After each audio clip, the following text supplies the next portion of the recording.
mbifurije kugira intangiriro nziza cyane y'ukwezi kwa 10. Amakuru yacu reka tere mu kinyamakuru Sport yo mu gihugu cya Espagne kitubwira yuko Messi ari motive cyane. Rero ni nyuma yuko rero Messi yavuze amagambo meza cyane kabisa ku munsi w'ejo bwaganaga n'ikinyamakuru Sport.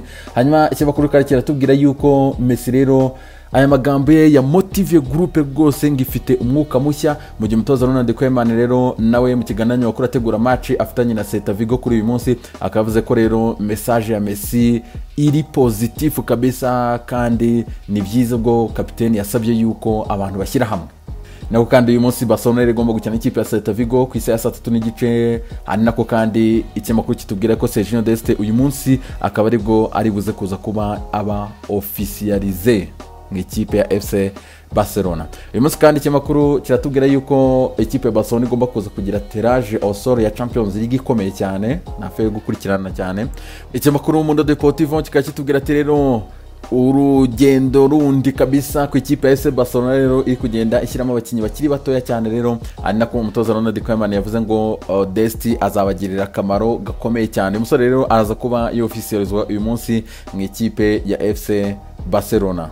Ikinyamakuru mareka cyo cyatubwira ko ikipe ya Real Madrid yasufuye cyane kuri match ya Valladolid ubwo watsinaga igitego kimwe ku busa rero cya Vinicius Junior rero waje gufungura amazamu aka rero match yaje kurangira rero kuri icyo gitego kimwe mu by'ukuri, ariko ikinyamakuru kitubwira yuko basufuye mu buryo bukomeye.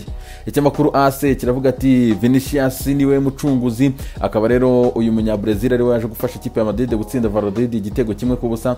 Zidane rero yongeyeho andi manota 3 yarakomeye cyane mu by'ukuri ngo yari match ikomeye cyane ku ikipe ya Zinedine Zidane. Twerekeje mu gihugu cy'Ubwongereza, ikinyamakuru Daily Express yagarutse ku manezilita y'ama ekipe ya Kenya Carabao Cup kuri uyu mugoroba washize, akaba rero ikipe ya Manchester United yabyitwayemo neza cyane rero itsinda ibitego 3 ku busa, akaba ari Scott Pogba ndetse na Mata batsinze ibyo bitego. Akaba rero ikinyamakuru kitubwira ati bya byoroshye noneho kuri iyi nshuro kuri Ole Gunnar Solskjaer ubwo yahoraga n'ikipe ya Brighton Hove Albion, anako ikipe ya Newcastle yanganyije kimwe na Newport County, hanyuma batera penalty Newcastle irakomeza, anako Everton yanyagiye West Ham ibitego 4-1 arimo hat-trick ya Calvert-Lewin mu gihe Manchester City yakosoraga Burnley ku bitego 3 ku busa. Raheem Sterling atsinzemo 2 harimo igitego cya mbere muri Manchester City cya Ferran Torres wanatanze n'umupira uvamo igitego yabaye na man of the match. The Daily Telegraph ikabitubwira yuko Mata yatsindaga igitego cye cya 50 mu ikipe ya Manchester United, anako kandi Telegraph tubwira ko United yagejeje gutira Federico Chiesa ikipe ya Fiorentina hanyuma bayitera utwatsi. Ari nako kandi ikinyamakuru The Sun kitubwira ko Mourinho yasabye umutoza Gareth Southgate kuba yareka Kane rwose akaruhuka mu kwita national break, sinzi niba byakunda uyu munsi rwose agomba kumuhamagara.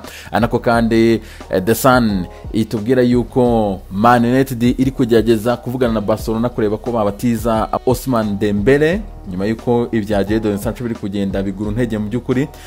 The Sun ikabigaruka rero ku ikipe ya Liverpool nayo ngishobora kuza kugira tombora ikomeye cyane kuri uyu munsi ya Champions League. The Sun ikatubwira yuko Sidi Kolasinac ashobora gusohoka mu ikipe ya Arsenal, akaba rero mbere yuko merikato irangira Arsenal ashaka gutandukana n'umushahara we ahembwa 80 by'amapaundi ku cyumweru. Uyu musore rero ashobora kuva agiye gufata inzira ageze mu gihugu cy'Ubudage. DML ikabitubwira ko ikipe ya Tottenham Hotspur iri gushaka rutahizamu Vinicius Carlos w'ikipe ya Benfica. Uyu musore rero umwaka ushize atsinze ibitego 24 akaba yaza gufasha Kane kuri attaque. Nako kandi ikipe ya Southampton, Brighton, Celtic ziri gutira Ryan Sessegnon mu ikipe ya Tottenham Hotspur. Daniel Levy akaba ashaka kugurisha Foyth ndetse na Sergio Aurier kugira ngo balance ibitabo bye mbere y'uko imerikato irangira. Manchester City irashaka kurekura Zinchenko hanyuma ikazana Tagliafico uri gushakaho na Ajax Amsterdam miliyoni 23 z'amapaundi. Fulham ikaba iri gutira mu ikipe ya Chelsea Robin Loftus-Cheek, gusa ntabwo iriyo yonyine iri gushaka uyu musore, hakarimo Southampton ndetse n'ikipe ya West Ham zimukeneye. Les amis, munsi mwiza cyane rero Imana ibarinde, ubwo turongera rero turebe ko tombora Champions League iriwe ihagaze.